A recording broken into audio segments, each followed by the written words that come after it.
right, I'm here with NAPO at the Lancaster Hemp Rally. What's going on, mister? We're up here in Lancaster. It's nice to get out into the sunshine, meeting some new people. It's great to see people that recognize us from the smoke down, and then now it seems like they're coming out here, and maybe, smoke gowns will spawn throughout the state. And we're also going to be investigating cattle mutilations out here because we have our UFO degree. Anything else? No, just, no. And we want to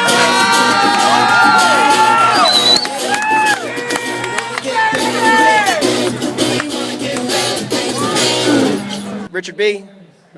MacDonald. How's it going? Hi there. Nice to see you today. Thanks for coming out. You have your Law Enforcement Against Prohibition badge? I do. All right. Remember. You brought up the 10th Amendment. You brought up the Pennsylvania State Constitution, the Declaration of Rights. Other than flat-out civil disobedience, what can one person as an individual do to fight back against, against this tyranny, really? An individual can't. We need to do it as a group. We need to do it as a state. We need to do it as a nation.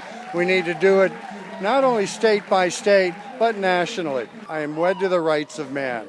And I think that we've been granted those rights by the Declaration, by the constitutions, and we need to rely on that, not these stupid-ass drug laws that they've used, like our Congress now, to find ways to deny us.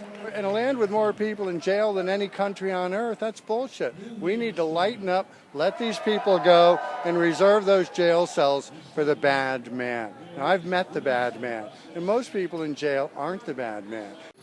I want to tell you something. Change is coming to Pennsylvania. For the first time in our lifetimes, legislation has been introduced in PA to fully legalize cannabis. It was introduced by Senator Dalen Leach, and it's called Senate Bill 528. It will allow us each to grow up to 6 plants and allows for the non-monetary transfer of up to an ounce of cannabis to friends and bars employers from punishing workers for off-the-job cannabis use. I am on a mission to raise knowledge, awareness, and support for Senator Leach's proposal, and this is just the beginning. We hope to do this again in Lancaster a time or two before the fall.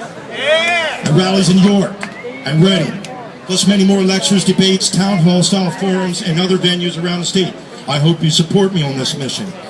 All right, I'm here with Les. You organized this whole thing today. Very well done. Thank you. Great turnout. Appreciate it. What drove you to put this together? Well, I see all this change happening all around the country, and we see legalization in Colorado and Washington. And meanwhile, back here, we're not living free. Meanwhile, they're cracking people's heads, tearing them out of their houses, throwing them in prison, destroying their lives and tearing apart their families. It's unbearable for me. I'm a historian, and I wrote a book about the history of the hemp industry in Lancaster County. It's called Hempstone Heritage. And once I became really aware of how deeply ingrained it was in the culture, since the very first settlement here, very first settlement in Pennsylvania, and the very first settlers that came to Lancaster County, that's why we have East and West Hempfield Township. That was named for the vast quantities of hemp that was raised there.